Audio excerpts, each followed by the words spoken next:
The crystal chandeliers scattered prisms across the marble floor, each light fragment a tiny star in this galaxy of wealth I didn't belong in.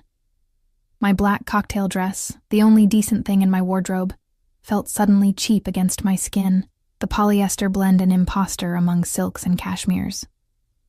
I tucked a strand of hair behind my ear, my fingers trembling slightly as I clutched my champagne flute, the bubbles inside more confident than I could ever be. "Smile," Lisa whispered beside me, her elbow gently nudging my ribs. These people can smell fear. My childhood friend had dragged me here as her +1, insisting I needed to network after losing my job at the downtown cafe last week. What she really meant was that I needed to find a rich husband, or at least a generous lover, to solve my mounting debt problems. "I don't belong here," I murmured, taking a sip of champagne that cost more than my monthly rent. The liquid was crisp, almost bitter against my tongue, like the reality of my circumstances. "Nobody knows that except you," Lisa replied, her eyes scanning the room hungrily. She'd always been beautiful in that effortless way.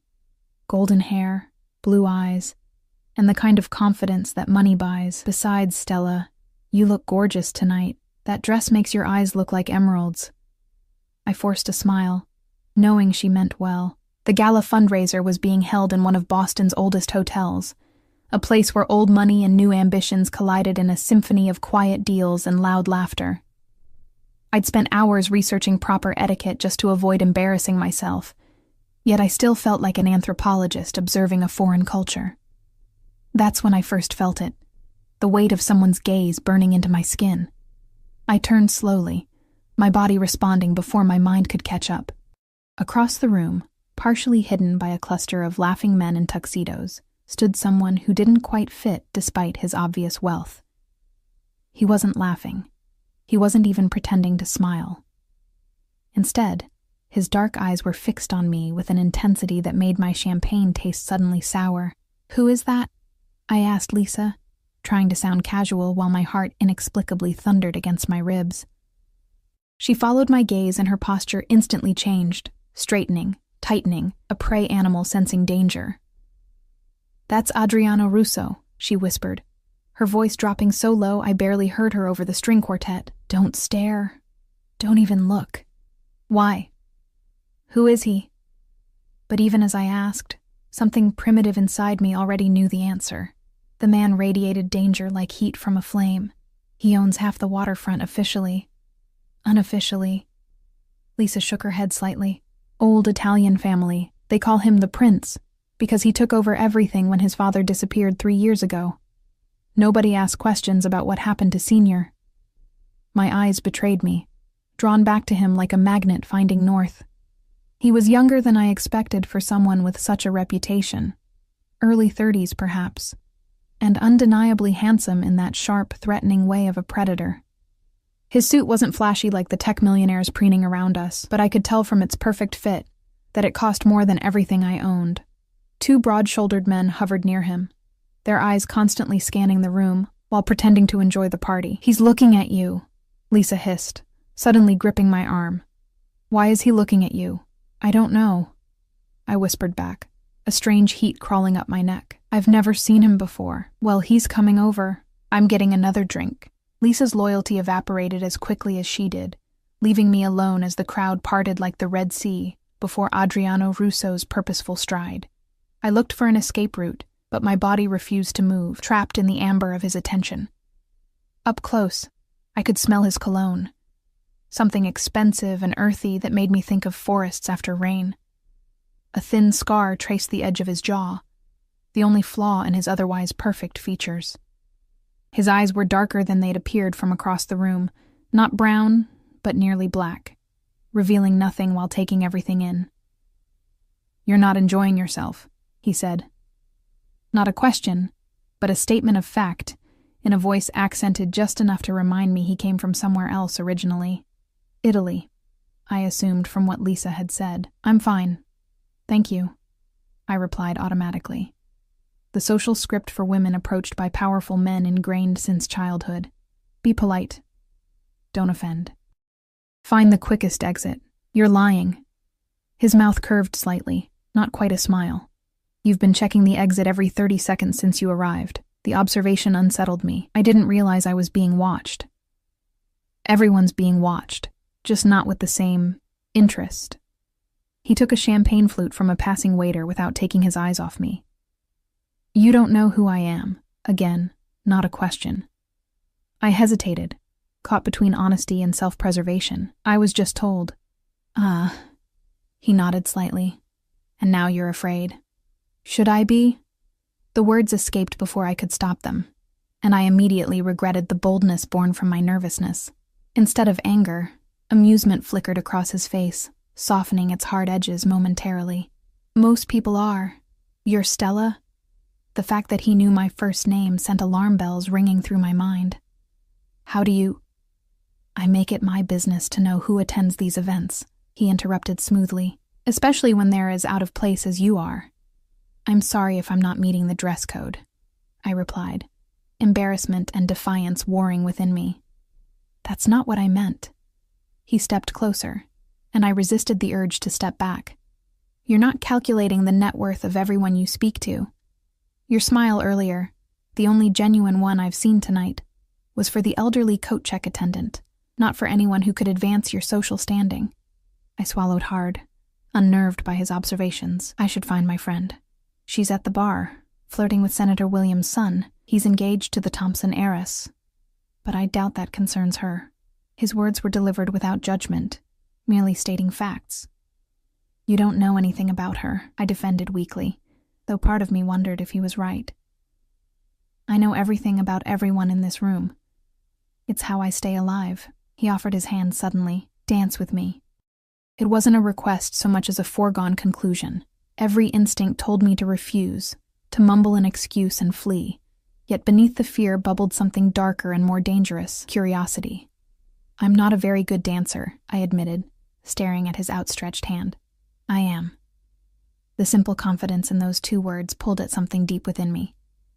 I placed my hand in his, and his fingers closed around mine with surprising gentleness. The contrast between his touch and the power he exuded made me shiver slightly.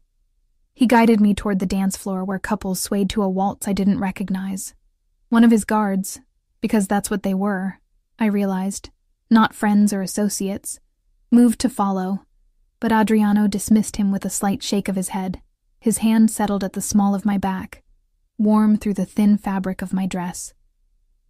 Follow my lead, he murmured close to my ear, his breath stirring loose strands of my hair. And I did. For someone with his imposing presence, he moved with unexpected grace, guiding me effortlessly across the floor.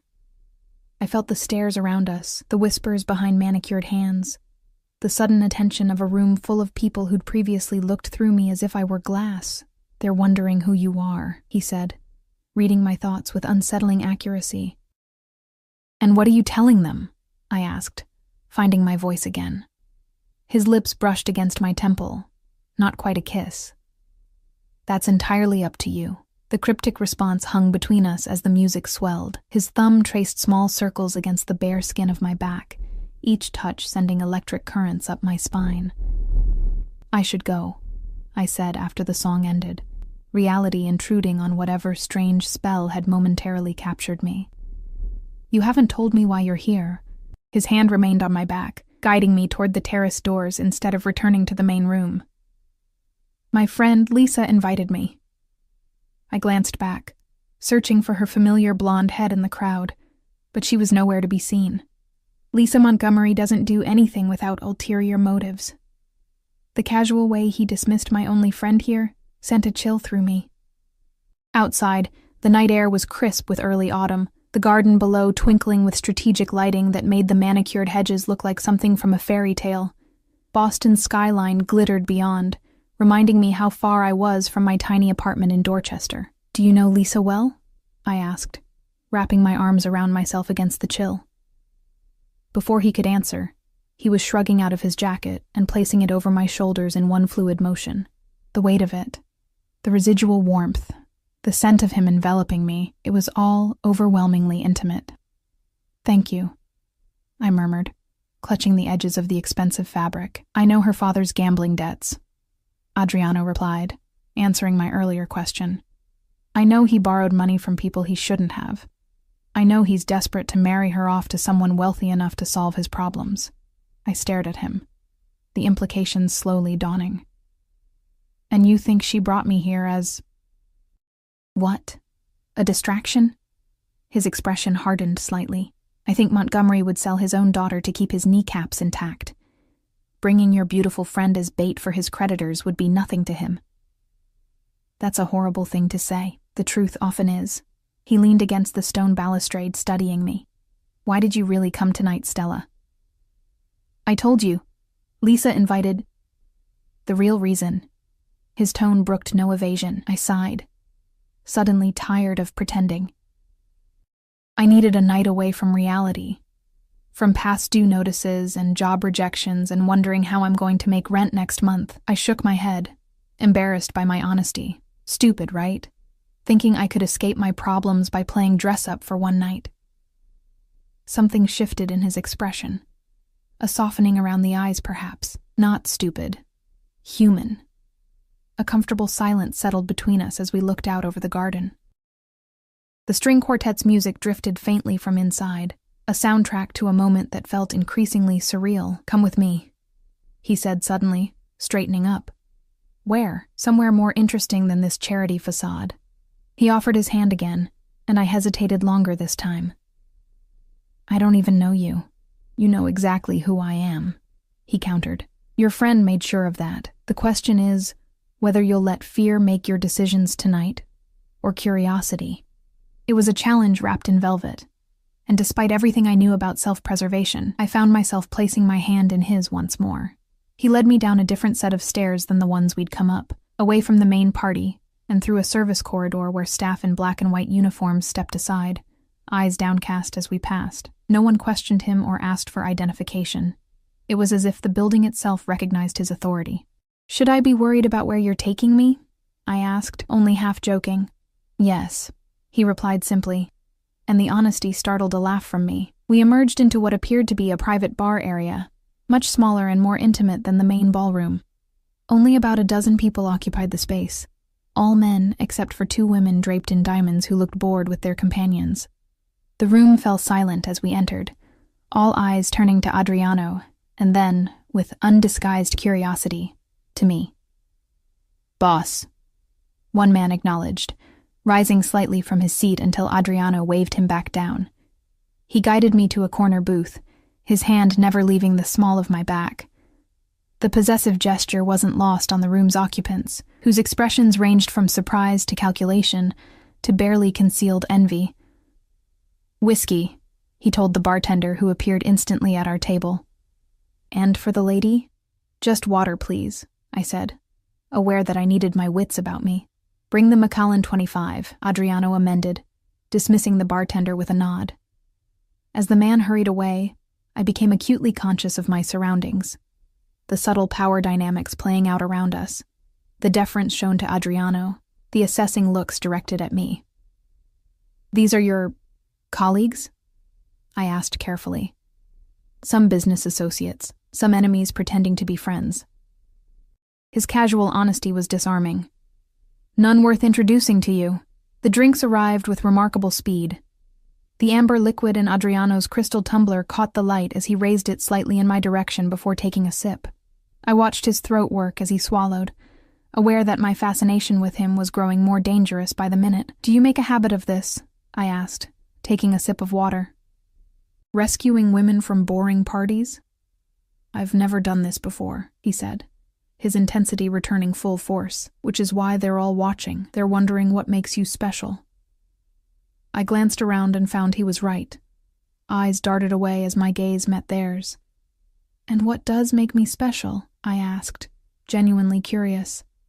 Before he could answer, a commotion at the entrance drew our attention. Lisa stumbled in, clearly having had more champagne since I'd last seen her.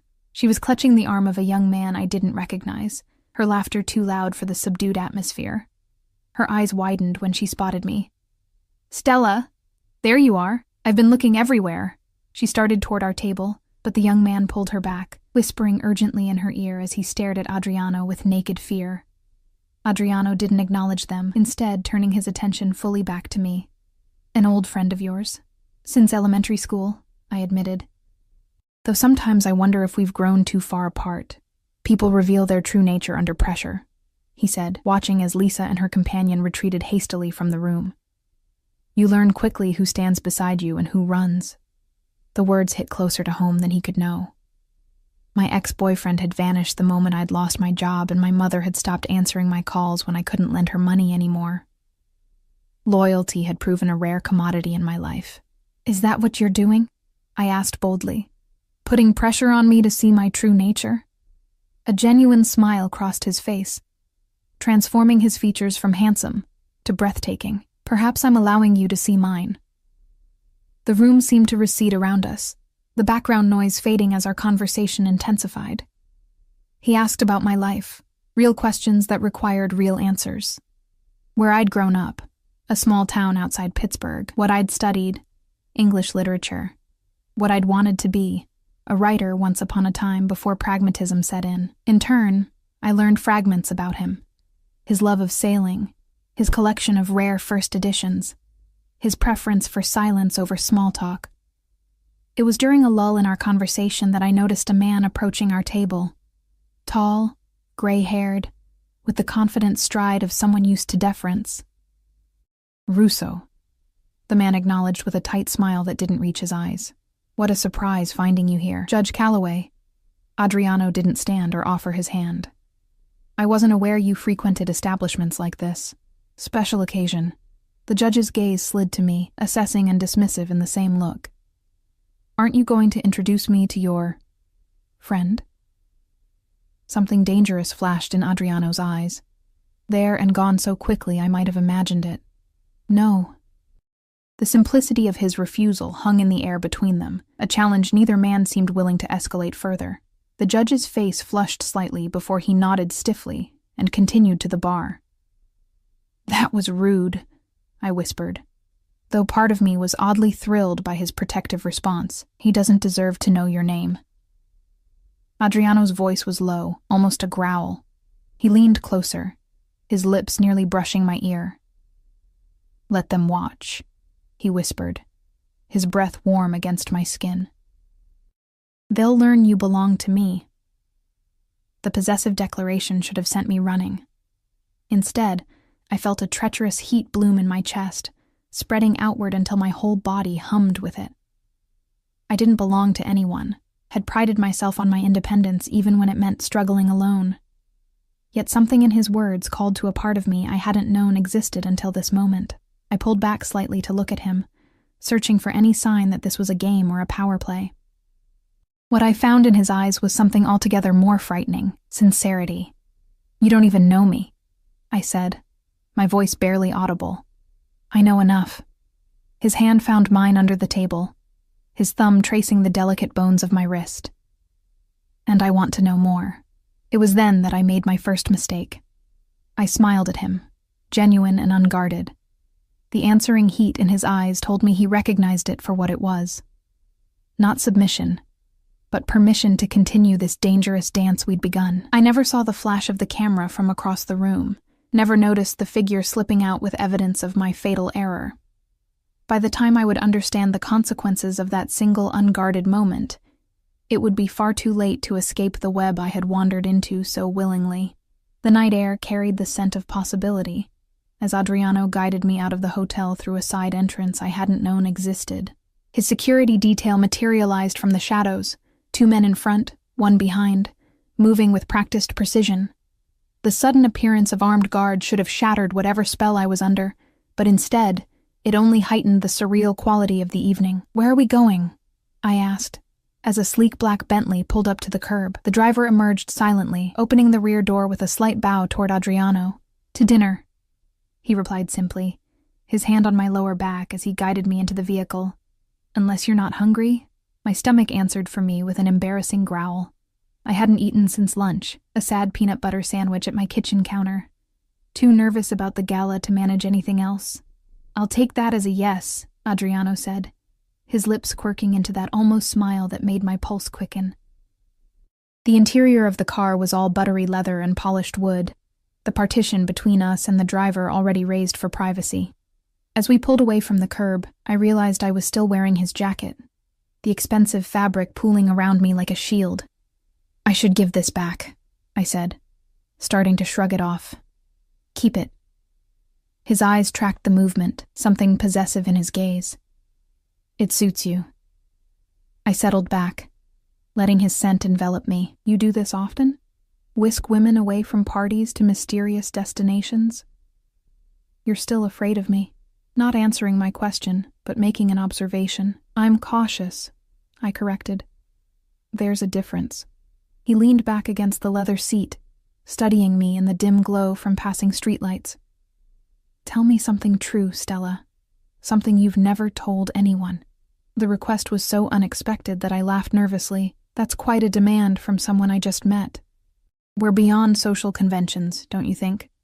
He gestured to the car, to the night around us, to the improbable reality of me sitting beside him. "Give me something real." I considered deflecting again, but found myself wanting to answer honestly.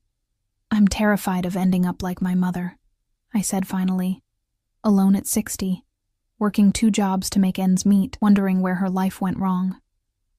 The admission hung in the air between us, more revealing than I'd intended. "What happened to her dreams?" he asked, his voice gentler than I'd heard it before. "She put them aside for a man who didn't deserve her." I twisted my hands in my lap. "He left when I was 7. She never recovered. Not her heart, not her finances." Adriano was quiet for a moment, absorbing this. "And that's why you guard your independence so fiercely." It wasn't a question, but I nodded anyway. "Your turn. Something true." I expected resistance, but he answered immediately. "I never wanted this life, my father's empire, the family business." His gaze turned to the window, his reflection ghostly against the glass. "I studied architecture in Milan. I wanted to build things that would last centuries." "What happened?" "My father was murdered by his oldest friend." The bluntness of his statement stole my breath. "I came home for the funeral and never left. Some choices aren't really choices." The car slowed, turning into a narrow alley behind what appeared to be a restaurant. The driver opened Adriano's door first, then circled to my side. As I stepped out, I realized we were in the North End, Boston's Italian district. "My grandfather opened this place in 1956, Adriano explained, guiding me toward a nondescript door with no sign or marking. "It's not in any guidebooks." Inside, the restaurant was a time capsule. Red leather booths, white tablecloths, candles flickering in amber glass holders. A silver-haired man rushed forward, embracing Adriano with obvious affection. "Adriano, è passato troppo tempo." The older man stepped back, his eyes widening as they fell on me. "E chi è questa bella signorina?" "Uncle Marco, this is Stella," Adriano said, his hand finding the small of my back again. "Stella, my godfather and the best chef in Boston." Marco's weathered face split into a broad smile as he kissed both my cheeks. "Any friend of Adriano's is family here." He lowered his voice conspiratorially. "He never brings women to my restaurant. You must be special." I felt heat creep up my neck. "It's lovely to meet you." Marco led us to a secluded corner booth, shooing away the menus a waiter tried to bring. "I will take care of everything," he insisted before disappearing into the kitchen. The restaurant was half full, couples lingering over wine, a family celebrating at a large round table, a few solitary diners at the bar. None of them paid us any attention, though I noticed Adriano's security had taken up positions at strategic points around the room. "Your godfather seems nice," I said, unfolding the heavy linen napkin across my lap. "He helped raise me after my mother died." Adriano accepted a bottle of wine from a sommelier who appeared and vanished with silent efficiency. "Cancer, when I was 12. Marco was the one who taught me to sail, to cook, to appreciate books beyond their covers. The wine, a rich red that tasted of cherries and earth, loosened something in both of us. As plates of food arrived without being ordered, delicate fried artichokes, handmade pasta with truffles, tender veal that melted on my tongue, our conversation flowed more easily. I told him about my struggle to find work in publishing, my failed relationship with a boyfriend who couldn't handle my financial stress, my small apartment with the leaking ceiling that the landlord refused to fix. In turn, He shared fragments of his life, his travels, his continuing passion for architecture, his loneliness at the top of an empire he'd inherited rather than chosen. With each revelation, the caricature of the dangerous Mafia boss began to blur at the edges, revealing the complicated man beneath. "You're not what I expected," I admitted, accepting a spoonful of tiramisu he offered across the table, an unexpectedly intimate gesture. "What did you expect? Someone colder, more calculating."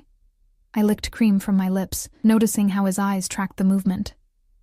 "Less human?" he supplied. I nodded. "Lisa made you sound like some kind of monster." Something shadowed his expression. "Make no mistake, Stella. I've done things that would terrify you. I've had to become what circumstances demanded." "Then why show me this side of you?" The question had been building all evening. He reached across the table, his fingers tracing the inside of my wrist where my pulse jumped beneath his touch. "Because from the moment I saw you, I knew you were different. A light in a dark room." The intensity of his gaze made it difficult to breathe. Part of me wanted to pull away, to remind myself of who he was, what he was. But another part, a stronger part, wanted to lean into his touch, to see where this impossible night might lead. Our moment was interrupted by the buzzing of his phone. He checked it, his expression hardening instantly into the mask of authority I'd glimpsed earlier. "I need to take this," he said, sliding out of the booth. "I'll be right back." As he stepped outside, Marco appeared at my table with a glass of limoncello.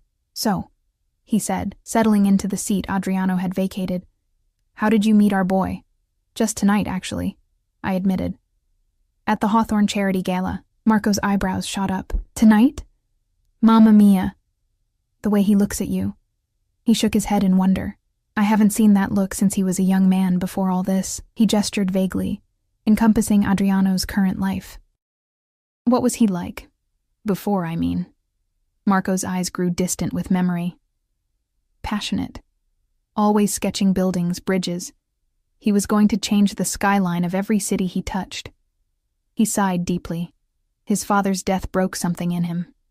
He did what duty demanded, but the light went out of his eyes. Marco patted my hand. "Until tonight, perhaps." Before I could respond, Adriano returned, his expression controlled, but tension radiating from him like heat. "I'm sorry," he said, placing a hand on Marco's shoulder. "We need to leave.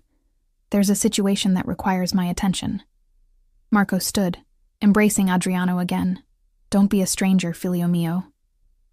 He turned to me, taking both my hands in his.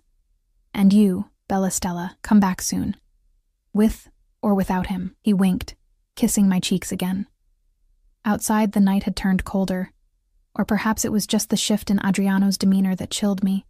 His security detail was more alert now, hands hovering near concealed weapons. "I should take you home," he said, his voice distant as he helped me into the car. Disappointment washed over me, sharper than I'd anticipated. "Of course. You have business to attend to." He slid in beside me, giving the driver an address I hadn't provided. "How do you know where I live?" I asked, alarm cutting through the pleasant haze of wine and good food. "I had you looked into while we were at the gala." He stated it as if it were the most natural thing in the world, standard procedure when I meet someone new. "That's..." I searched for a word that wouldn't offend him. "Invasive." "It's necessary." His expression softened slightly. "I apologize if it makes you uncomfortable, but in my world, trust requires verification." "And what did your verification tell you about me?" I wasn't sure I wanted to know the answer. "That you're exactly who you present yourself to be. 27 years old, graduate of UMass Boston, former editorial assistant at Beacon Press until their downsizing last year. Since then, barista at Cafe Luna, now unemployed after their closure." His precise knowledge of my life made me feel naked, exposed. No criminal record, no suspicious connections, just a woman trying to keep her head above water. The car turned onto my street in Dorchester, a world away from the luxury we'd been surrounded by all evening. I was acutely aware of the peeling paint on my triple-decker, the broken concrete steps leading to the front door, the security light that had been burned out for months. This is me. I said unnecessarily as we pulled up to the curb. Adriano surveyed the building, his expression unreadable. Let me walk you to your door. That's not necessary. It wasn't a question. He was already out of the car, extending his hand to help me. We climbed the stairs to the 3rd floor in silence, my awareness of him heightened in the confined space of the stairwell. At my door, I fumbled with my key, suddenly nervous. Thank you for tonight, I said, turning to face him. It was unexpected. In a good way, I hope. His voice had dropped lower, his body close enough that I could feel the heat radiating from him. I'm still deciding, I answered honestly. Something like admiration flickered in his eyes. Most people tell me what they think I want to hear. I'm not most people. No, he agreed, reaching up to tuck a strand of hair behind my ear. You're not. The gesture was tender, almost reverent, at odds with the power I knew he wielded. His fingers lingered against my cheek, and I found myself leaning into his touch, my body betraying my better judgment. I'd like to see you again, he said. It wasn't really a request, but it wasn't quite a command either. In the space between, I found room to breathe, to consider. I don't think that's wise, I said, even as every cell in my body screamed the opposite. Wisdom is overrated.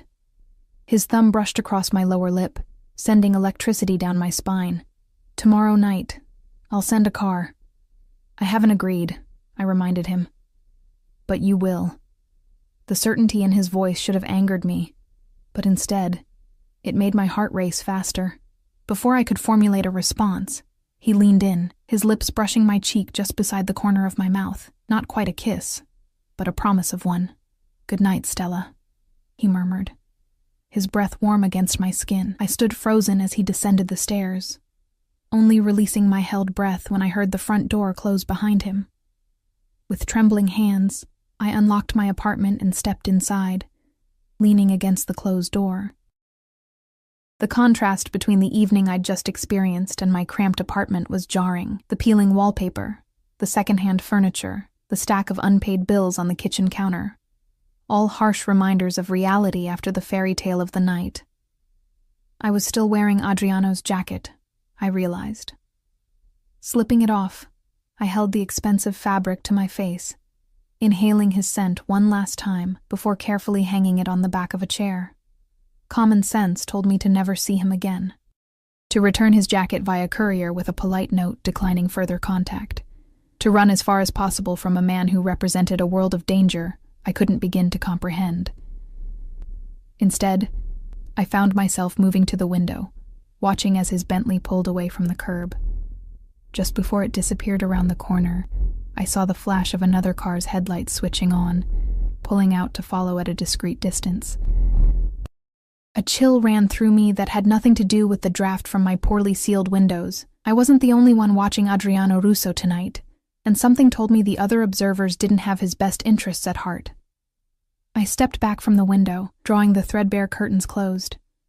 As I did, my phone chimed with a text message from an unknown number. Sweet dreams, Stella. The car will come at 8. I should have been frightened by how easily he'd gotten my number, should have been outraged at his presumption. Instead, I felt a treacherous thrill as I typed a single word in response, okay. The reply came immediately, good girl. I fell asleep that night still tasting wine on my lips, still feeling the phantom touch of his fingers against my skin, still hearing his whispered words. Let them watch. They'll learn you belong to me. I didn't yet understand how prophetic those words would prove to be. The next morning dawned gray and drizzly, matching my mood as reality reasserted itself. In the harsh light of day, the previous night seemed like a dream, or a momentary madness.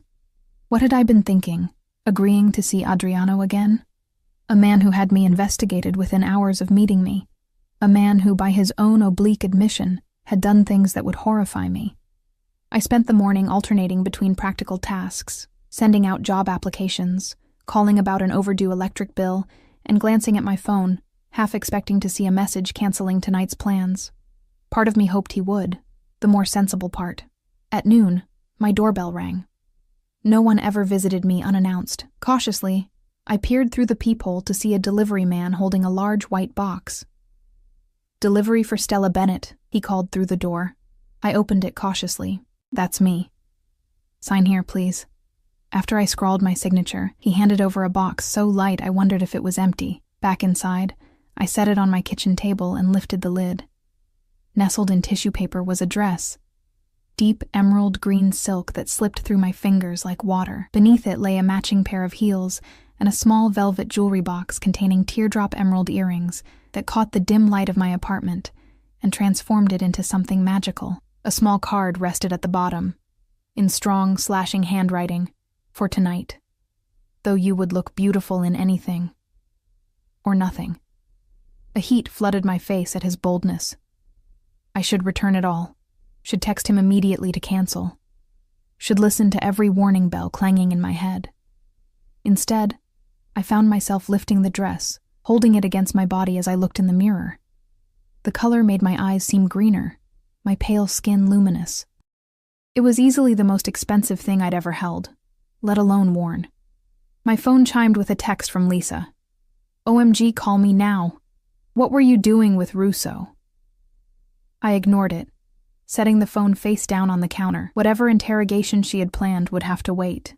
I wasn't ready to explain something I didn't understand myself. As evening approached, anxiety and anticipation battled within me. By 7, I was dressed in Adriano's gifts, my hair swept up to showcase the earrings, my makeup subtle but deliberate. I hardly recognized my reflection. The woman staring back at me looked confident, elegant, worthy of a night on the arm of someone like Adriano Russo. It was all an illusion, of course. Beneath the silk and jewels, I was still the same struggling, unemployed woman with mounting debts and dwindling options. But for tonight, at least, I could pretend to be someone else. At precisely 8 o'clock, my phone chimed with a text. "Your car is waiting downstairs."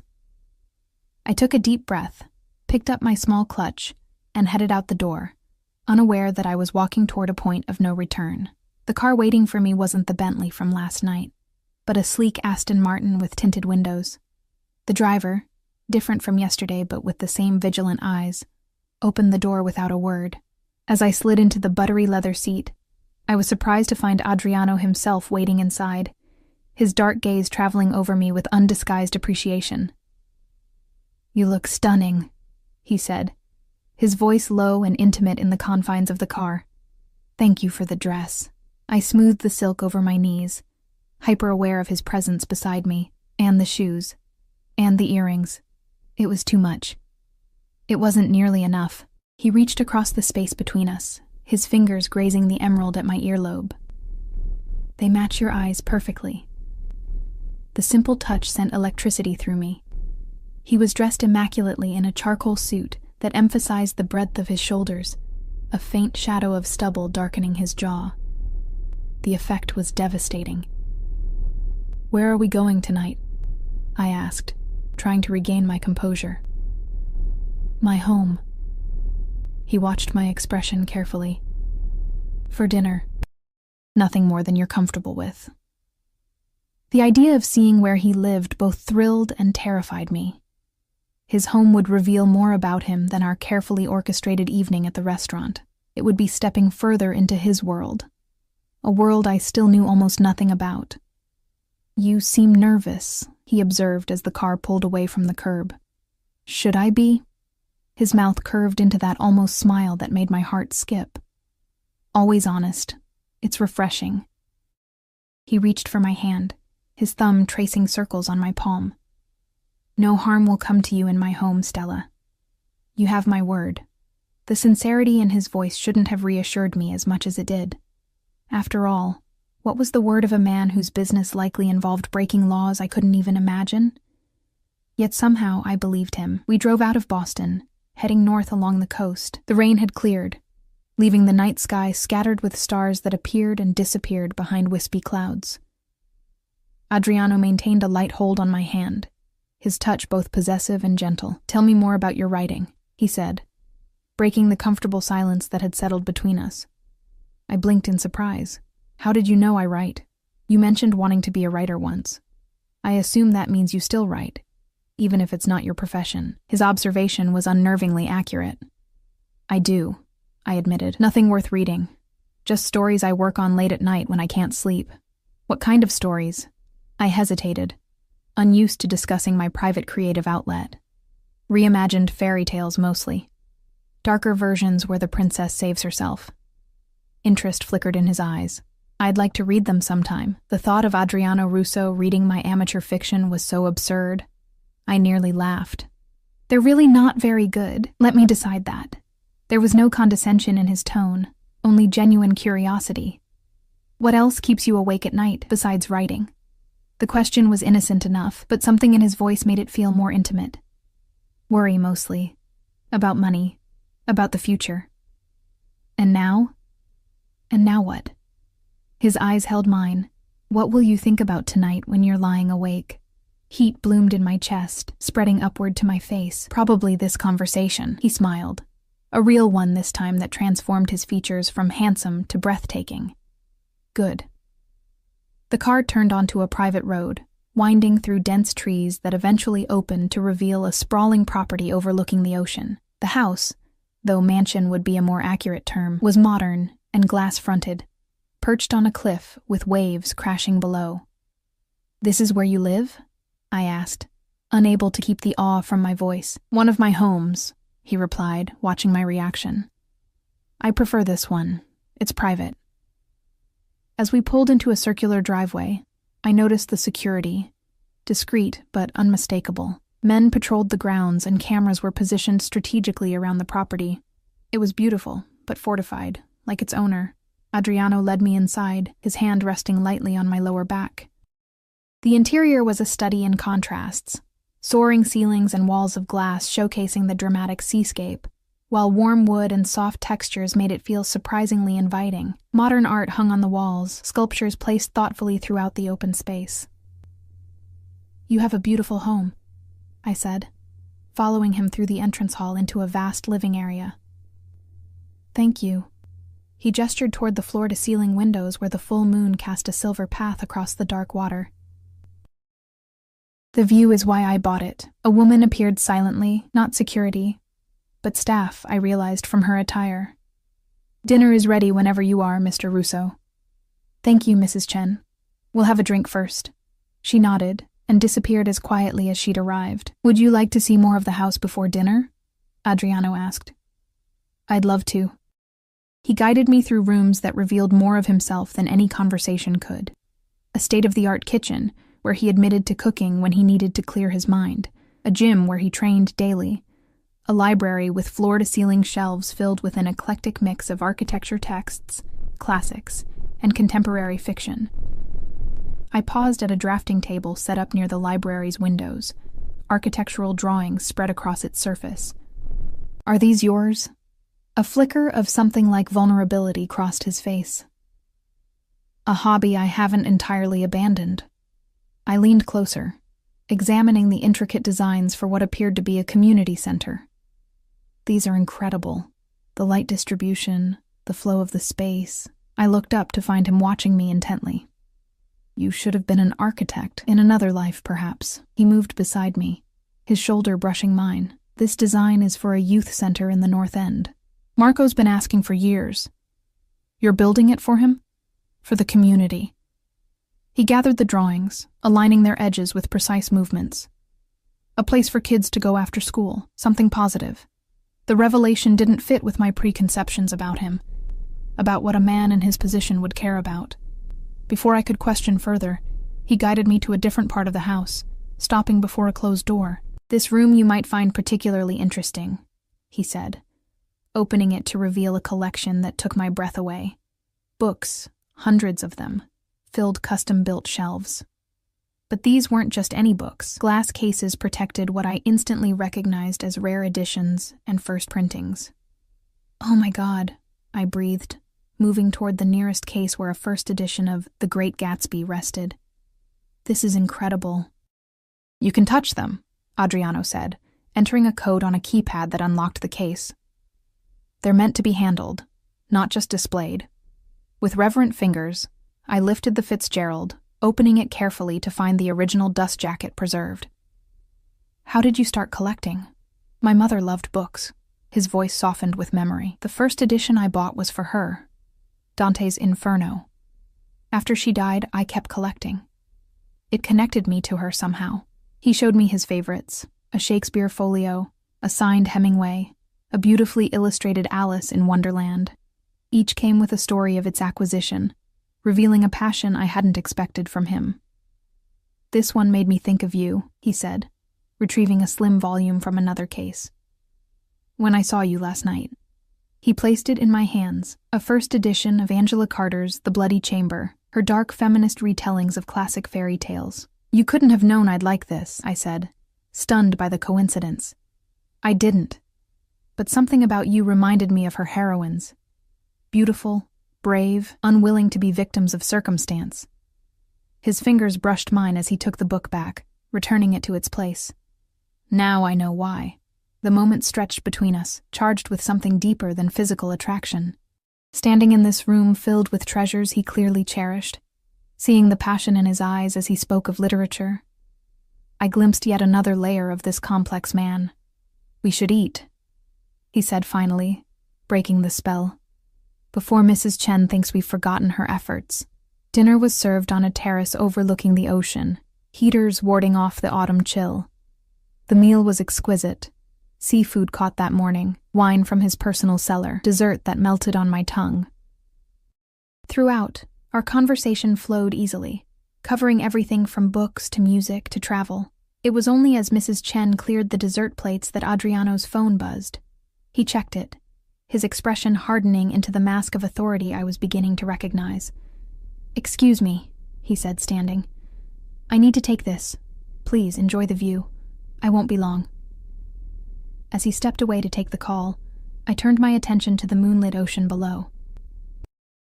The waves crashed against the cliffs in a hypnotic rhythm, the vastness of the water a reminder of how small my everyday concerns were in the grand scheme of things. I was so lost in thought, I didn't hear him return until he spoke from directly behind me. "Beautiful, isn't it?" I turned to find him standing closer than expected, his presence enveloping me like a physical force. "It's magnificent. I come out here when I need perspective." His eyes were darker than usual, troubled by whatever the call had contained. "The ocean doesn't care about our problems. It's been here long before us, and will remain long after. Is everything okay?" I ventured, unsure if I had the right to ask. He considered me for a moment before answering. "There's a situation developing with a rival organization, nothing for you to worry about." The casual reference to what must be another crime family sent a chill through me, a stark reminder of who he really was beneath the cultured exterior. "Does it bother you?"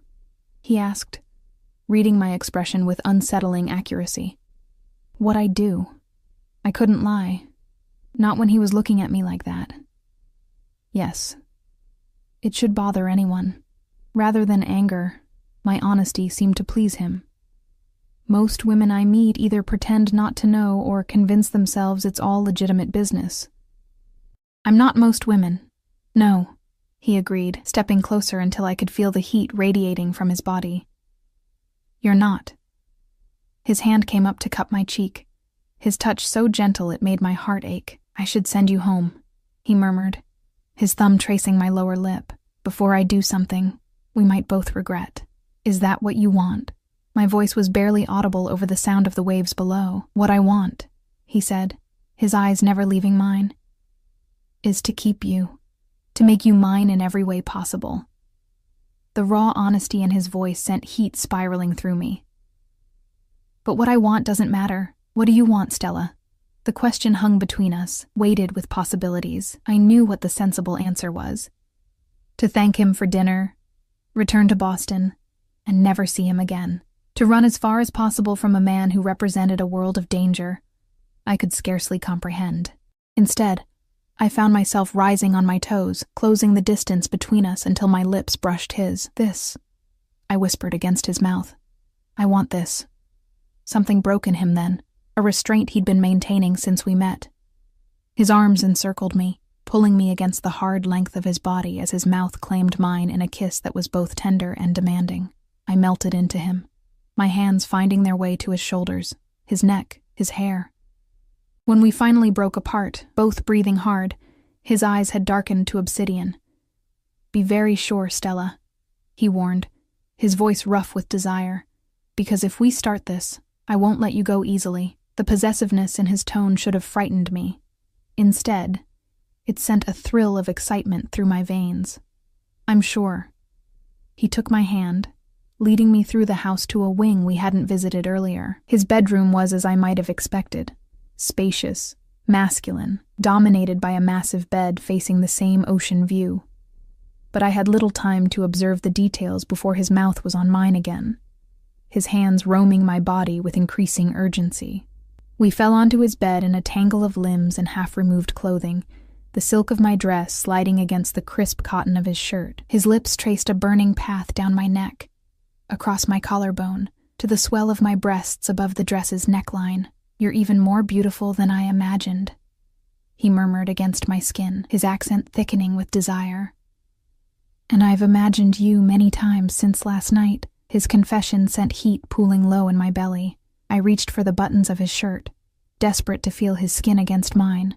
He helped me, shrugging the garment off to reveal a torso sculpted by regular workouts, but also marked by the evidence of a dangerous life.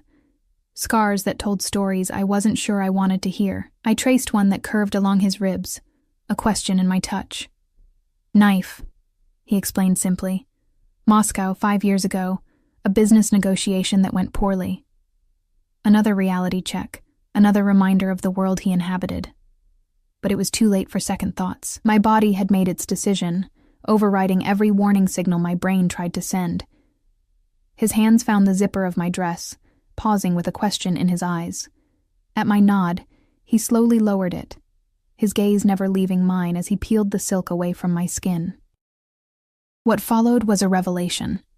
A man known for violence touching me with exquisite tenderness, a man accustomed to taking whatever he wanted, asking permission with every caress.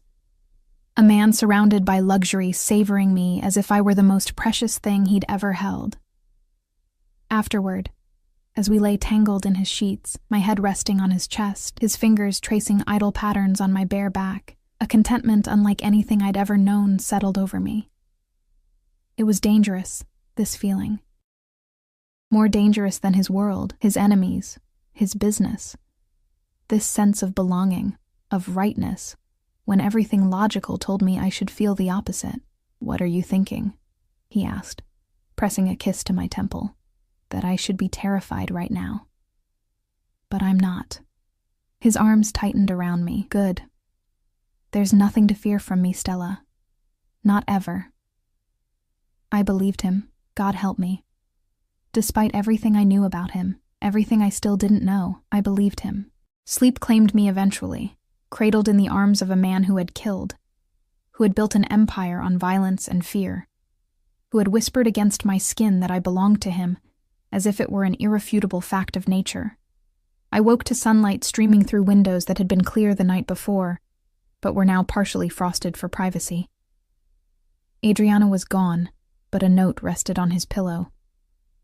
"Business that couldn't wait. Mrs. Chen will make you breakfast. The car will take you home whenever you're ready. I'll call you later." And next to the note lay a small velvet box. Inside was a delicate gold chain with a pendant, a tiny key inlaid with diamonds so small they caught the light like dewdrops. I held it up, watching it spin in the morning light, a key. The symbolism wasn't lost on me, though I wasn't sure what door it was meant to unlock. His heart, his world, or the cage he was building around me that I was walking into willingly. I showered in his enormous bathroom, borrowed one of his soft t-shirts, and made my way downstairs where Mrs. Chen was indeed waiting with coffee and a breakfast spread that could have fed 10 people. "Mr. Russo said you might want to go home to change before your lunch," she said, pouring me coffee exactly as I liked it, a detail Adriano must have shared. "Lunch?" I repeated, confused. "With Mr. Russo's sister," she clarified, as if this were perfectly normal. "The car will take you home and then to Bella Rosa at 1 o'clock. A sister. I hadn't known he had one, and apparently I was meeting her today. The casual way they were folding me into Adriano's life made my head spin. "I should probably call him," I said, reaching for my phone only to realize it wasn't with me. "Mr. Russo left this for you," Mrs. Chen said, producing my clutch from the previous night. He had to leave quite suddenly. There was an incident that required his immediate attention. The bland way she referenced what could only be something illegal or violent was unsettling. How many incidents had she witnessed or heard about in her time working for him? I checked my phone to find 3 missed calls from Lisa and a text from an unknown number that I assumed was Adriano's. "Good morning, beautiful. Sorry to leave. Some business came up that couldn't wait. My sister Bianca is looking forward to meeting you at lunch. She won't bite, I promise. Last night was just the beginning. The presumption that I would simply go along with his plans, meeting his sister without him even present, should have irritated me. Instead, I found myself curious about this woman who shared Adriano's blood. What would she be like? What would she think of me? After breakfast, I changed back into the emerald dress, fastened the key necklace around my throat, and let Adriano's driver take me back to my apartment. The contrast between his oceanfront mansion and my cramped third-floor walk-up had never been more stark. I had just enough time to shower, change into something more appropriate for lunch, and try to process the whirlwind events of the past 24 hours before the car returned to collect me. Bella Rosa was an upscale restaurant in Back Bay, the kind of place where lunch reservations were made months in advance. I was led immediately to a secluded table, where a striking woman with Adriano's dark eyes and sharp features waited. "Stella," she said, rising to greet me with European kisses on both cheeks. "I'm Bianca Russo. My brother has told me almost nothing about you, which means you must be special indeed." Bianca Russo was nothing like I'd expected. Where Adriano radiated controlled danger, she exuded polished sophistication. Her sleek black hair was cut into a sharp bob, her designer suit impeccably tailored, her makeup flawless. Only her eyes, the same deep brown as her brother's, betrayed their shared bloodline. "Please sit," she said, gesturing to the chair across from her. "I've taken the liberty of ordering wine. I hope you don't mind." I settled into my seat, hyper-aware of the curious glances from nearby diners. Not at all. Though I admit I was surprised to hear Adriano had arranged this lunch. A server appeared with a bottle of white wine, pouring 2 glasses before disappearing again. "My brother can be impulsive when it comes to things he wants." Bianca studied me over the rim of her wine glass. "And he very much wants you, it seems." The directness of her statement caught me off guard. "We just met 2 days ago. Time is irrelevant in matters of attraction." She waved a dismissive hand, diamond bracelet catching the light. "Tell me about yourself, Stella Bennett. What exactly have you done to captivate my brother so thoroughly?" "I wish I knew," I answered honestly.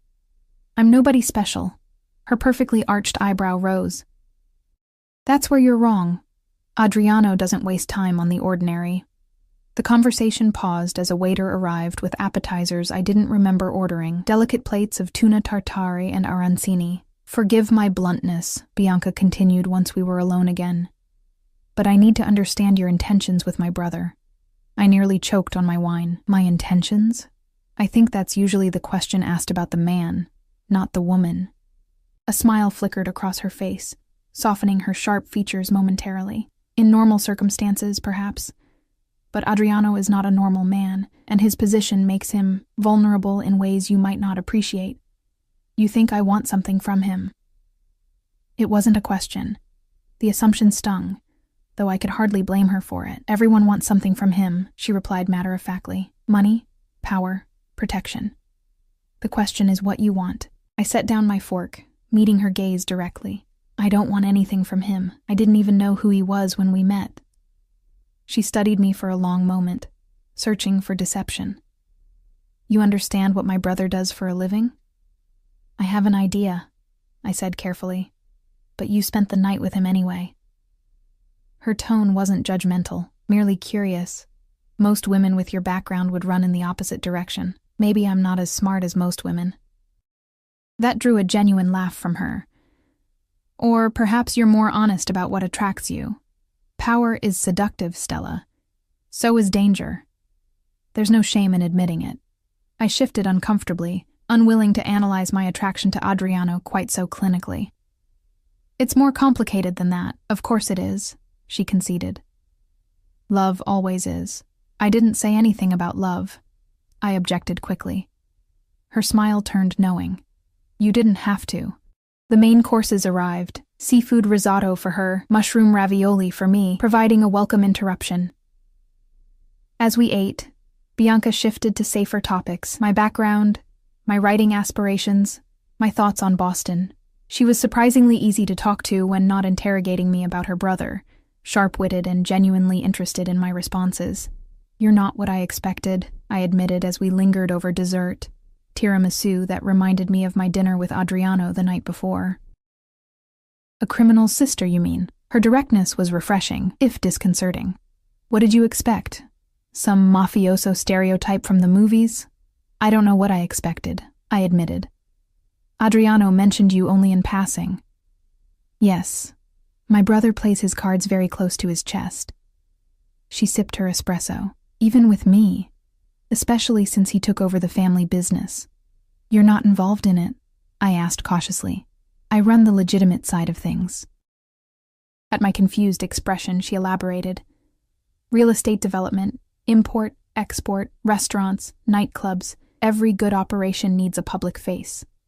The casual way she referenced what must be money-laundering businesses sent a chill through me, a reminder that the elegant woman across from me was as much a part of Adriano's world as his armed guards. And what about you, Stella? Where do you see yourself in all this? Her question cut to the heart of the uncertainty I'd been wrestling with since meeting Adriano. I don't know, I said honestly.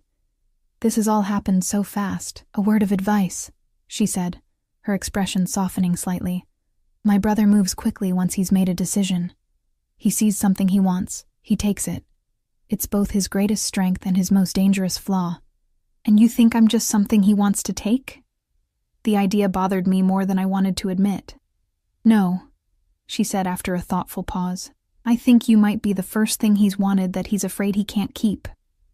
Before I could process that statement, her phone chimed. She checked it, her expression shifting subtly. Adriano will meet us at Luciano's gallery opening. The car will take us there. Gallery opening? I'm not dressed for— You're perfect, she interrupted, signaling for the check. Besides, Adriano had some things sent there for you. Of course he had. The casual display of wealth and power, having clothes delivered wherever he thought I might need them, should have felt presumptuous. Instead, I found it oddly thrilling, being caught up in the whirlwind that was Adriano Russo's attention. The gallery was in the south end, a converted warehouse space now housing contemporary art. A small crowd of well-dressed people mingled inside, champagne flutes in hand as they discussed the massive canvases adorning the walls. Bianca guided me through the throng, nodding at acquaintances, but stopping for no one. In a private room at the back, I found several garment bags hanging on a rack, my name printed on tags attached to each. I'll give you some privacy, Bianca said, slipping out and closing the door behind her. Inside the first bag was a black cocktail dress that looked like it had been designed specifically for me. Simple yet elegant, with a neckline that would showcase the key necklace I still wore. The other bags contained alternatives, but it was clear which one Adriano had intended as the first choice. I changed quickly, grateful for the adjoining bathroom where I could refresh my makeup and tame my hair. The dress fit perfectly, as did the strappy heels that accompanied it.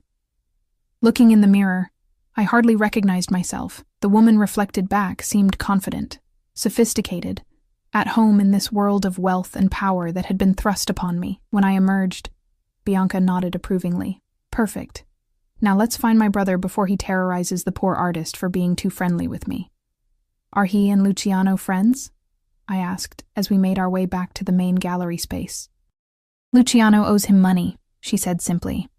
This show is part of the repayment plan. Another casual reference to Adriano's less-than-legal activities, delivered as if discussing the weather.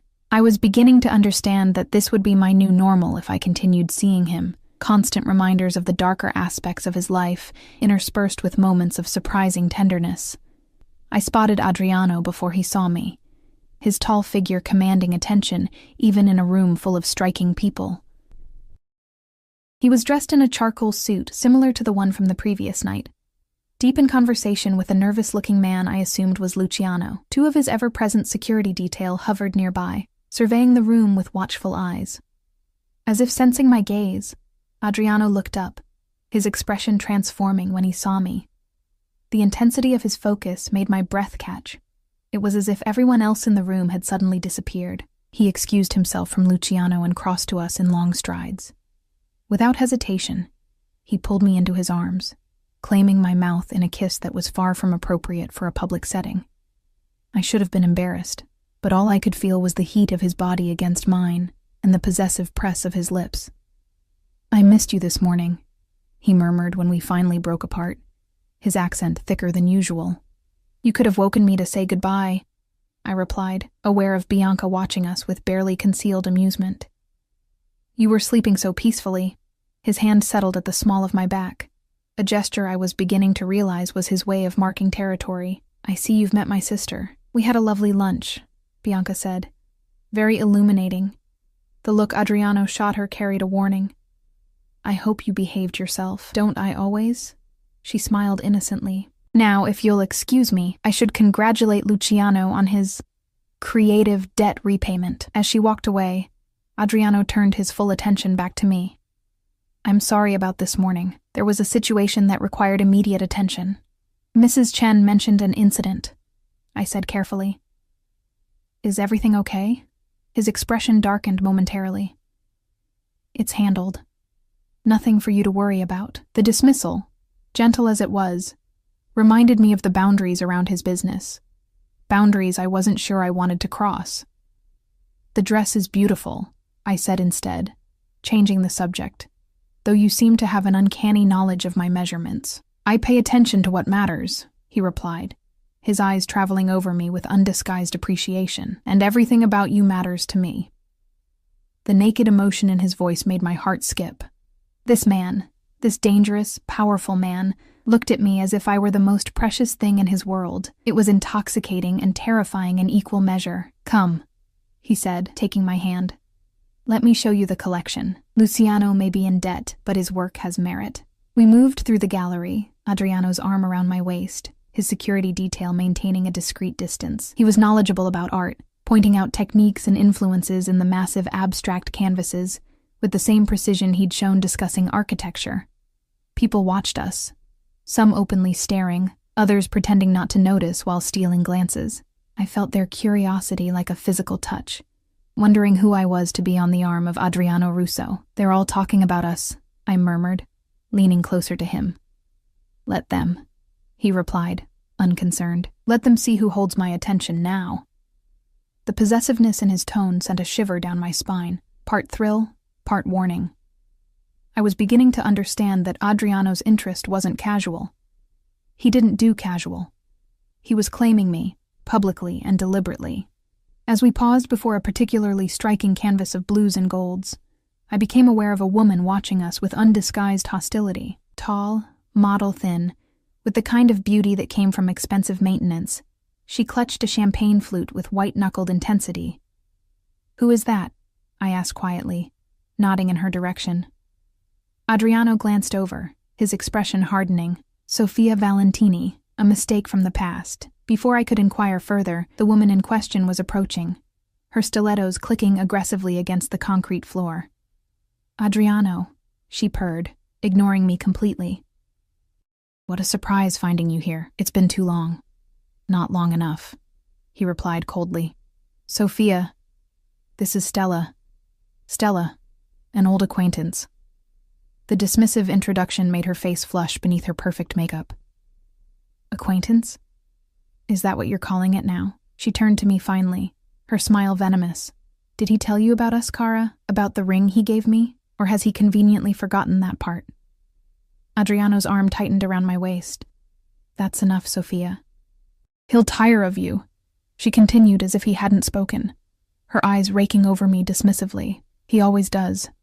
Once the novelty wears off, once you bore him, he'll discard you just like he did me. I suggest you walk away," Adriano said, his voice dropping to a dangerous octave. "Before you say something you'll regret." Two of his security guards materialized beside us, their presence a silent threat. Sophia's eyes darted between them, calculation replacing her initial bravado. "Enjoy him while you can," she said to me, forcing a brittle laugh.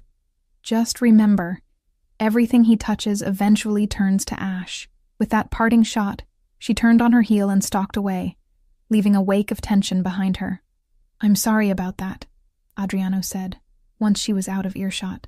"Sophia has difficulty accepting rejection. She said you gave her a ring." The implication hung between us. He sighed, running a hand through his hair in a rare gesture of frustration. "It was a gift, not an engagement. She chose to interpret it differently, and the relationship ended 2 years ago. She became possessive, unstable." His jaw tightened. "I don't wish to discuss her further.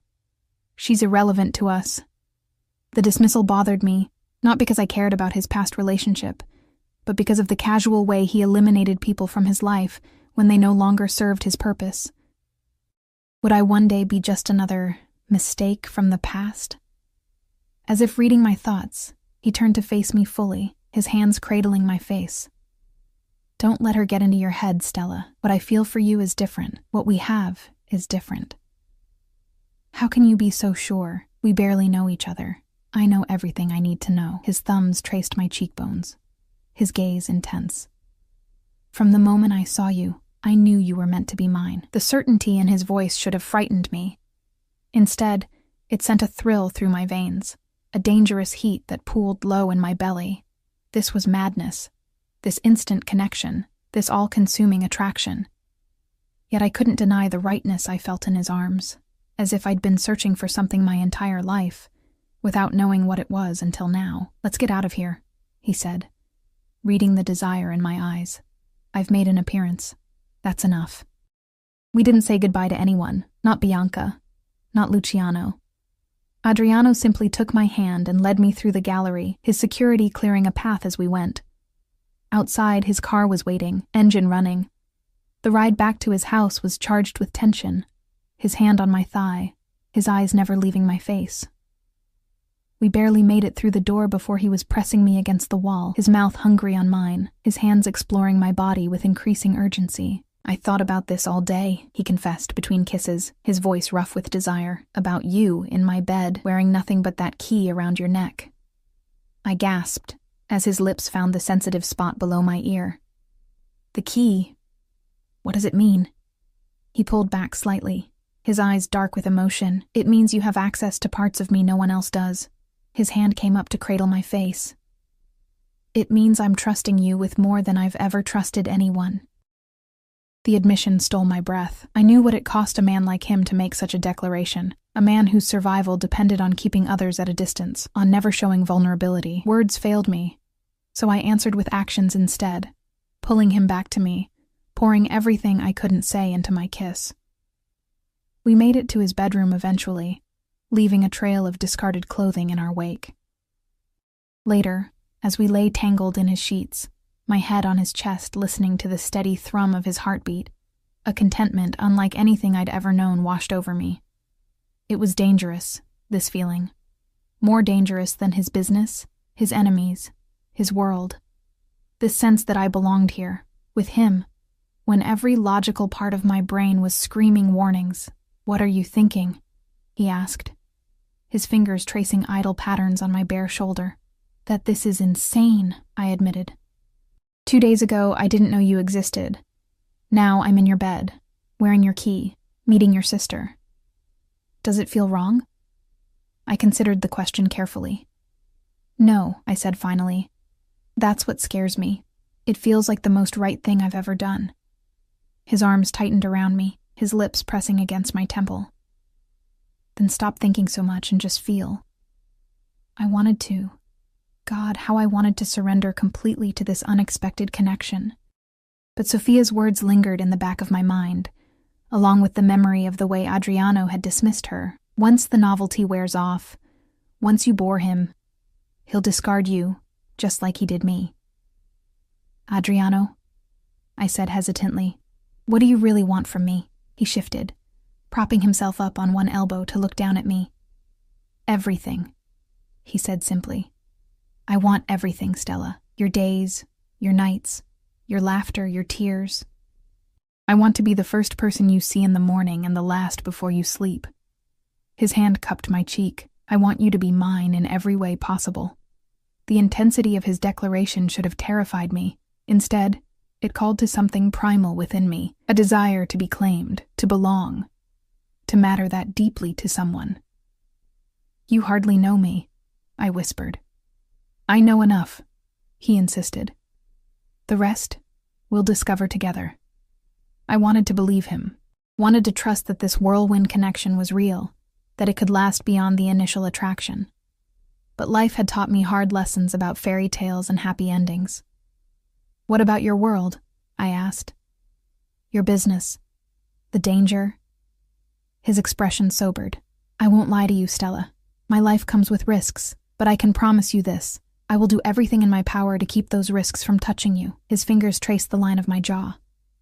I protect what's mine. Always. The possessiveness in his tone sent another of those contradictory thrills through me, part warning, part excitement. I was entering dangerous territory, becoming something precious to a man with dangerous enemies. I'm not sure I'm cut out for this life, I admitted.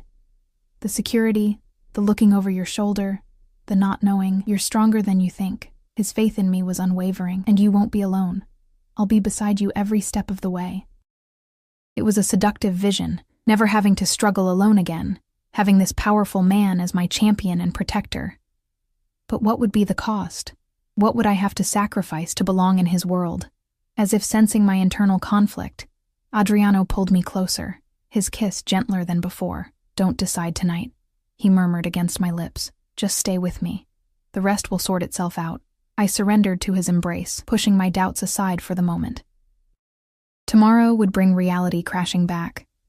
Questions about my future, about what a relationship with Adriano would mean for my independence, my safety, my very identity. But for tonight, I would allow myself to simply feel. The next morning, I woke to sunlight and the sensation of Adriano's eyes on me. He was already dressed in a crisp suit, sitting on the edge of the bed watching me sleep. Good morning, beautiful, he said, leaning down to kiss me softly. You're dressed, I observed, pulling the sheet higher to cover my nakedness. Another early meeting? Unfortunately, he brushed a strand of hair from my face. Business that can't wait, but I have something for you before I go. From his pocket, he withdrew a small box, larger than the one that had contained the key necklace, but still small enough to fit in his palm. Adriano, it's not what you think, he said, reading my sudden panic. Not yet, anyway. He opened the box to reveal a key. A real one this time.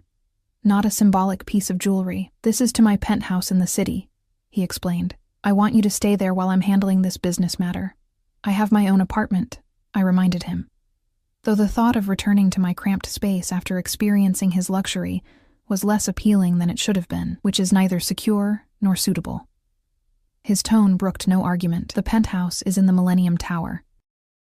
Everything you need will be there. Clothes, food, anything you desire. Just ask the concierge. For how long? A few days at most.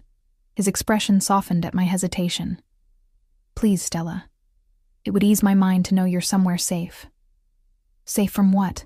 I asked, suddenly alert. Is there something you're not telling me? He hesitated, clearly weighing how much to reveal. The business matter I'm attending to involves some unstable individuals. Until it's resolved, I would feel better knowing you're protected. The reality of his world crashed back like a bucket of ice water. This wasn't about romance or convenience. It was about keeping me out of the crossfire of whatever violent situation he was handling. Adriano, if there's danger, there's always danger in my life. He interrupted gently. That's the reality, but I manage it. I contain it. His hand found mine, squeezing reassuringly. This is precautionary, nothing more. Will you do this for me? Put that way. How could I refuse? I took the key, feeling its weight, both literal and symbolic, in my palm. Thank you, he said, relief evident in his voice. Francesco will drive you to your apartment to collect whatever you need, then take you to the penthouse. I've instructed the building security about your arrival. The casual display of power and resources still felt foreign to me. Having drivers at my disposal, building security awaiting my arrival, an entire penthouse to myself. It was like stepping into someone else's life. When will I see you again? I asked as he stood to leave. As soon as this situation is resolved. He leaned down for one more kiss, this one lingering with promise. "Think of me while I'm gone. Be careful," I said, surprising myself with how much I meant it. A smile touched his lips, always. After he left, I showered and dressed in another outfit that had mysteriously appeared in his closet in my size. The casual way he anticipated my needs was both thoughtful and slightly unnerving, a reminder of his resources and the thoroughness with which he approached everything, including me. Francesco was waiting with the car when I came downstairs, as silent and vigilant as all of Adriano's security team. We drove to my apartment, where I packed a small bag of personal items, the few things I couldn't bear to be without, including my laptop with my writing and a framed photo of my father before he left. The contrast between my life and Adriano's had never been more stark than when Francesco carried my shabby duffel bag into the gleaming lobby of the Millennium Tower. The concierge greeted me by name, escorting me to a private elevator that required a key card, as well as the physical key Adriano had given me. The penthouse took my breath away, floor-to-ceiling windows overlooking the city, sleek modern furniture, artwork that probably cost more than my entire life savings. It was beautiful but impersonal, lacking the warmth of Adriano's coastal home. In the master bedroom, I found the closet already filled with clothing in my size, everything from casual wear to evening gowns, all with designer labels I'd only seen in magazines. The adjoining bathroom was stocked with high-end toiletries, the kitchen pantry and refrigerator filled with food and wine. It was like stepping into a gilded cage, comfortable, luxurious, but a cage nonetheless. For the first time since meeting Adriano, I felt the full weight of what entering his world might mean, being protected, provided for, but also controlled in ways both subtle and overt. As I stood at the windows looking out at the city below, my phone chimed with a text from him. "Are you settled in? Is everything to your satisfaction?" I typed back, "It's beautiful. Thank you. But it feels strange being here without you." His response came quickly. "I'll be back before you know it. Make yourself at home. Everything there is yours to use. Miss you already." The sentiment made my heart flutter despite my misgivings. 3 days ago, I had been worrying about making rent. Now I was standing in a millionaire's penthouse, wearing clothes that cost more than my monthly salary, waiting for a man who controlled half the city to return to me. It was a fairy tale, and a nightmare rolled into one. Seductive in its promise of security and affection, terrifying in its potential cost to my independence. As I clutched the key he'd given me, both to this apartment and symbolically to his heart, I wondered what doors I was closing by accepting it. 3 days passed in a strange limbo. I wandered the penthouse like a ghost, sleeping in Adriano's bed, using his shower, wearing the clothes he'd provided. My phone remained stubbornly silent except for brief, reassuring texts, always the same message in slightly different words. He was handling the situation, he would return soon, I should stay inside where it was safe. On the second day, a florist delivered an enormous arrangement of blood-red roses with a card that read simply, "Counting the hours until I see you again." On the third day, Bianca called. "He's fine," she said before I could even ask, "but the situation is complicated. He asked me to check on you. I'm going stir-crazy," I admitted. "I haven't left the apartment since I got here." "Good. That's exactly what Adriano wants." There was something in her voice, tension, perhaps, or worry, that hadn't been there during our lunch. "Bianca, what's really going on?" I asked, tired of being kept in the dark. "I deserve to know if I'm in danger." A long pause, then a sigh. "It's not my place to tell you, but since my brother is being his usual overprotective self." She hesitated. "There was an attempt on Adriano's life. The people responsible have been dealt with, but he's being cautious until he's certain all threats have been contained." The casual way she referenced what must have been a violent elimination of enemies made my blood run cold. Yet, beneath the horror, was a more immediate concern. "Is he hurt?"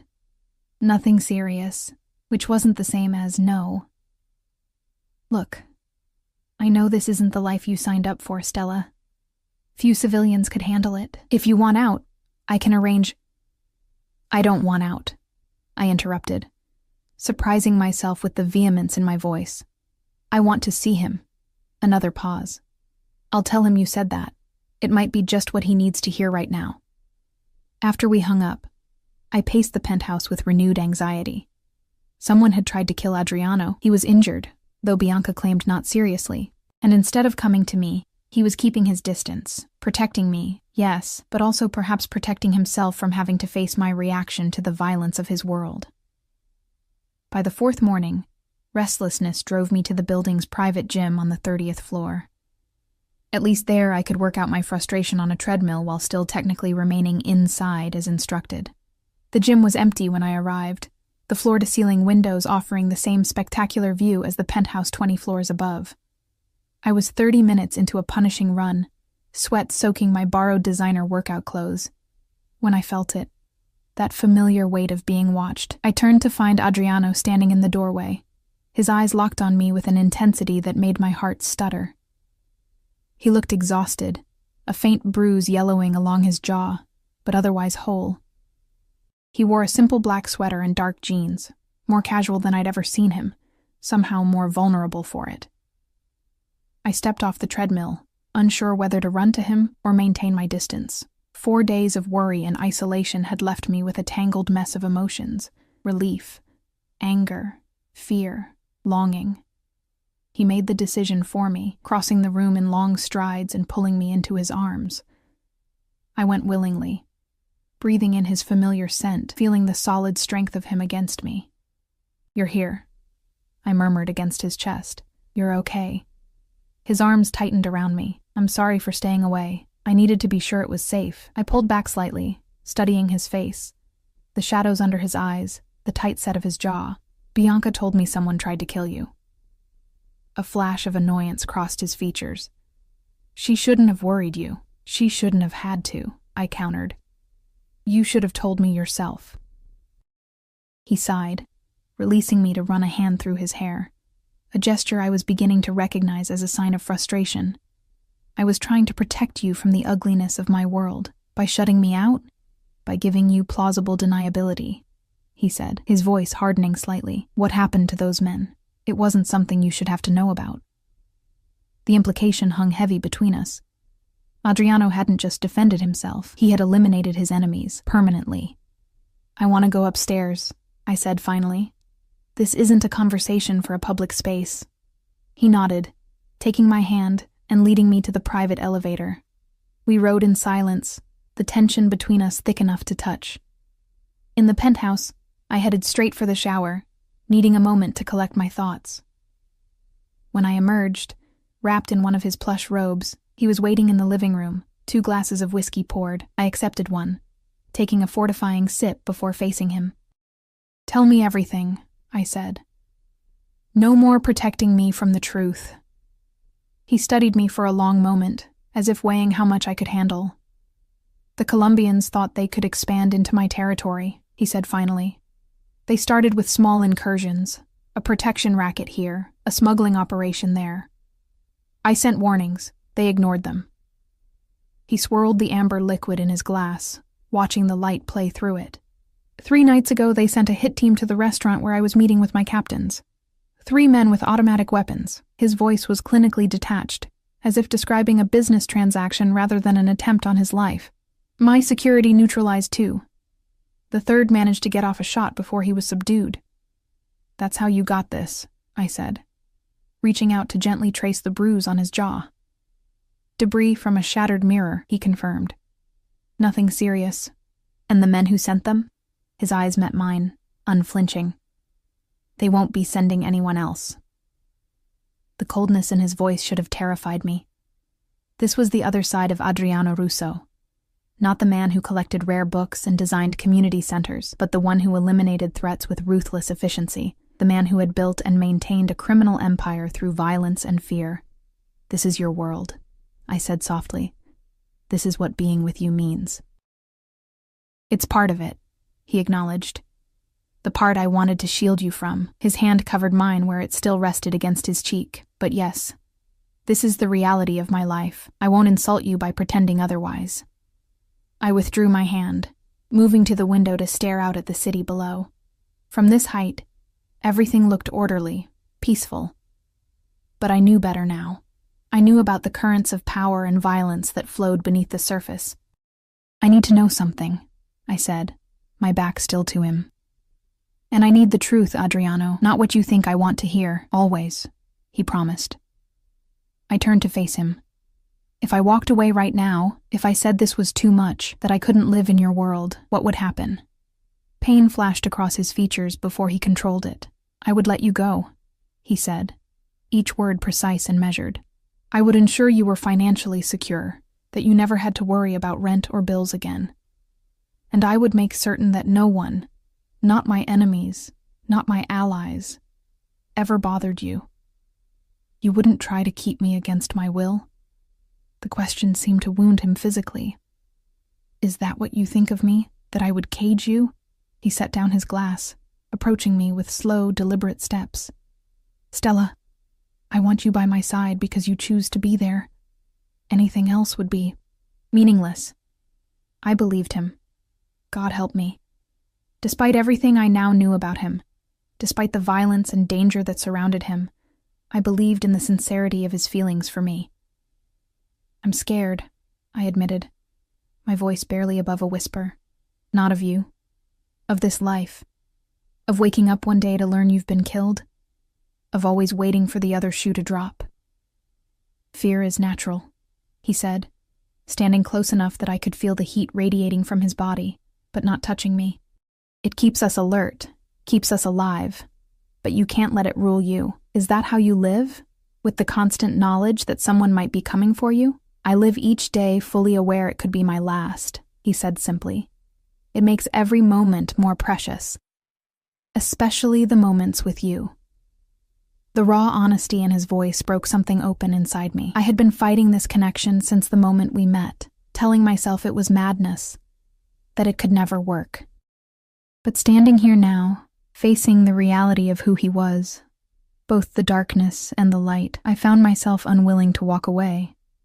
"I don't know if I can do this," I said honestly. "I don't know if I'm strong enough for your world." "You're stronger than you think." His hand came up to cradle my face. His touch gentle despite the power I knew those hands possessed, but I understand if it's too much to ask.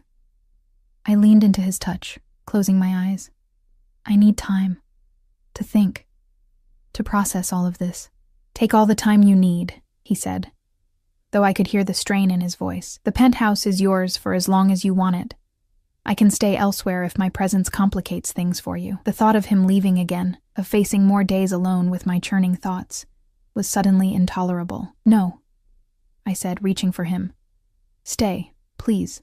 Relief flooded his features as he gathered me in his arms, his lips finding mine in a kiss that spoke of desperation and need. Whatever doubts I had about our future, my body had no uncertainties about wanting him, here and now. We made our way to the bedroom, shedding clothes as we went. This time our lovemaking had an edge of urgency, as if we both needed to affirm life in the face of the death that had nearly claimed him. I traced the new bruises on his body, evidence of the violence he'd endured, while he whispered promises against my skin, promises of protection, of devotion, of a future together. Afterward, as we lay tangled in the sheets, my head on his chest listening to the steady beat of his heart, I found myself thinking about choices, about crossroads and paths taken, about how a single decision could alter the entire trajectory of a life. "What are you thinking?" he asked, his fingers tracing idle patterns on my bare shoulder. "About choices," I said honestly, "and consequences." He was quiet for a moment, considering. "When I took over after my father's death, I had a choice," he said finally. "I could dismantle the organization, try to go legitimate, or I could embrace it, build it stronger, ensure no one could ever threaten my family again." His arms tightened around me. "I chose power and safety over moral purity. I don't regret it, but I understand the cost." "And what's the cost of choosing you?" I asked, the question that had been haunting me for days finally spoken aloud. "Security, but with risk," he answered without hesitation. "Luxury, but with restrictions. Love, but with the knowledge that my world will always include darkness." His hand tilted my face up to meet his gaze. "I won't lie to you, Stella. Being with me means accepting parts of my life that most people would find unforgivable. The honesty was brutal but necessary. And if I can't accept those parts? Pain flickered in his eyes. Then we say goodbye, and I ensure you never have to worry about money again. I don't want your money, I said immediately. I know. A small smile touched his lips. It's one of the countless reasons I fell in love with you. The word hung in the air between us. Love. He had said it casually, as if it were an established fact rather than a revelation. Love? I repeated, my voice catching. Yes, love. He shifted, propping himself up to look down at me. I've loved you since that first night at the gala, when you looked at me without fear or calculation. When you saw me, really saw me, as more than just my reputation, or my wealth or my power. That's impossible, I protested.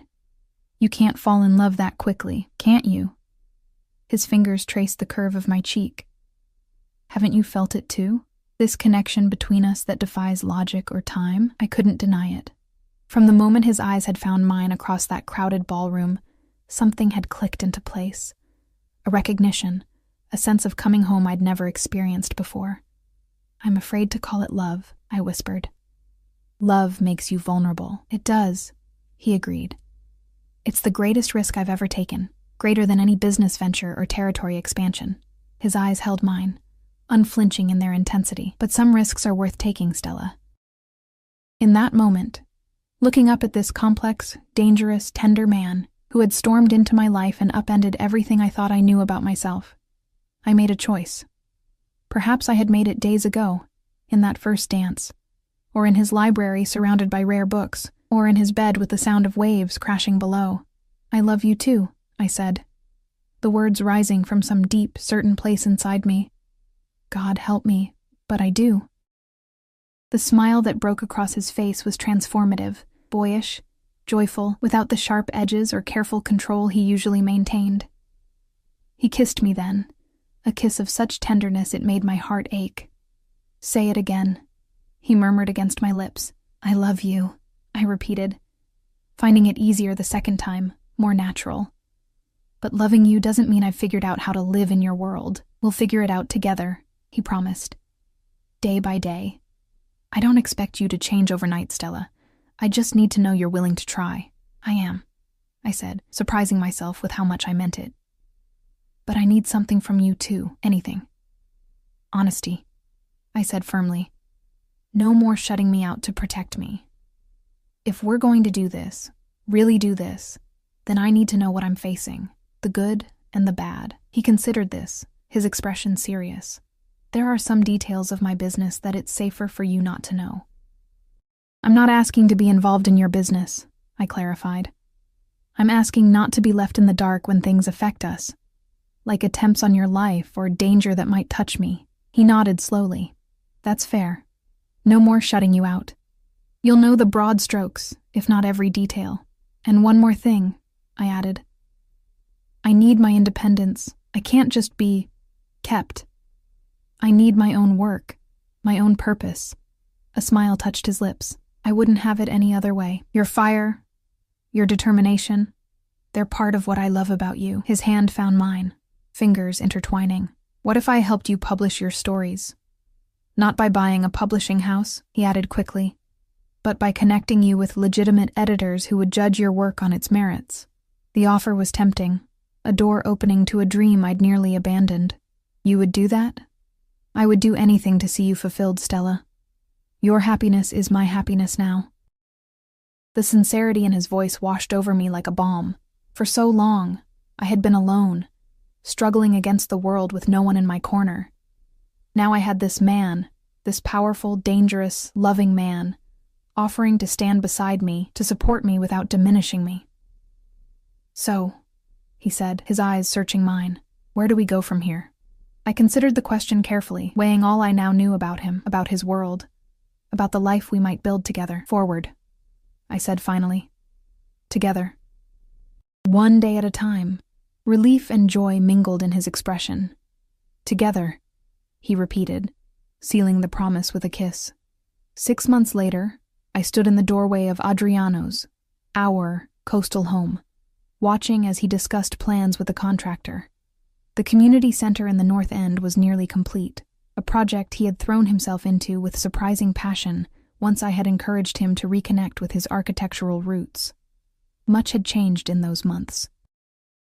I had moved in with him, dividing my time between the coastal house and the city penthouse depending on his business needs. My first collection of reimagined fairy tales had found a publisher, a legitimate one, as Adriano had promised, and early reviews were encouraging. I had met his captains, the men who ran various aspects of his organization. I had attended functions where I was introduced as Adriano's woman, a designation that still made me bristle even as I recognized the protection it afforded me in his world.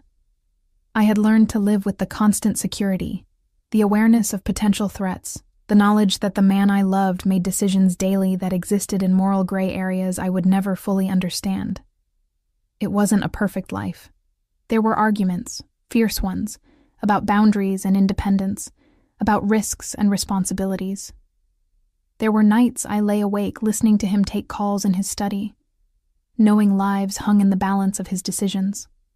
There were moments I questioned my own moral compass for loving a man whose power was built partially on violence and fear. But there was love too, deep and unwavering.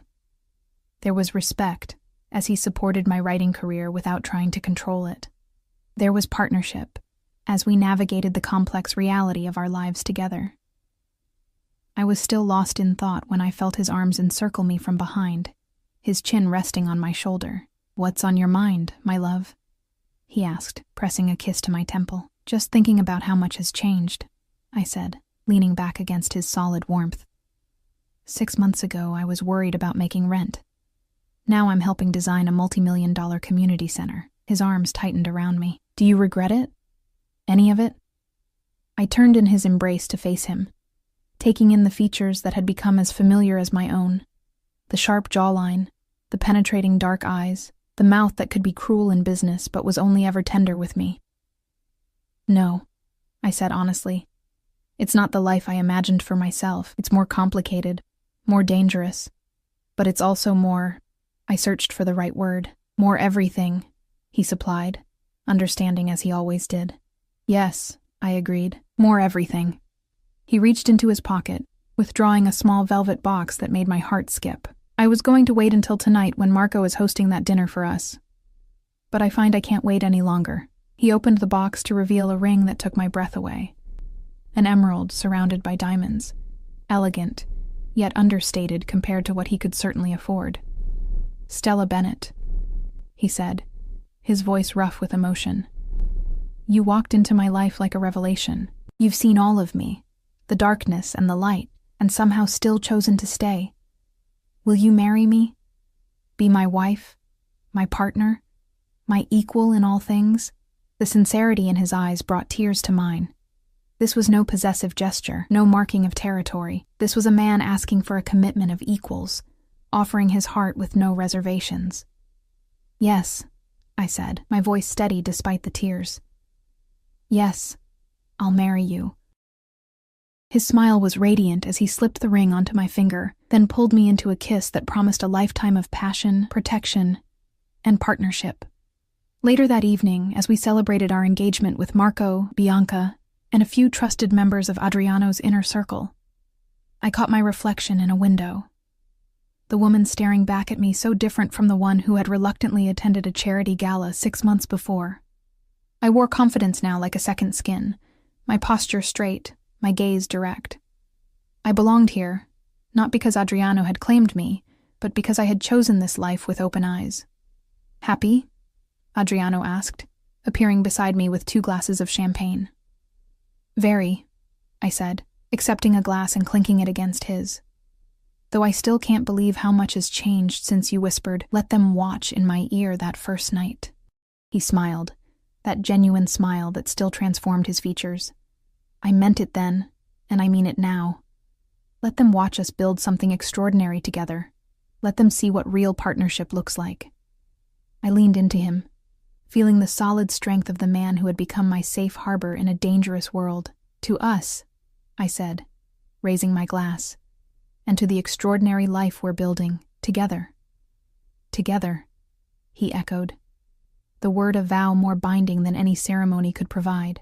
As conversations flowed around us, as Marco told embarrassing stories of Adriano's youth and Bianca teased me about wedding plans. I felt a sense of peace settle over me. This wasn't the life I had planned, but it was the one I had chosen, with all its complications, all its dangers, all its extraordinary intensity. I belonged to Adriano Russo. Yes. But more importantly, he belonged to me, the powerful, dangerous, loving man who had seen the strength in me before I recognized it myself. Together we would face whatever came our way, the sunshine and the shadows, the triumphs and the threats, let them watch indeed.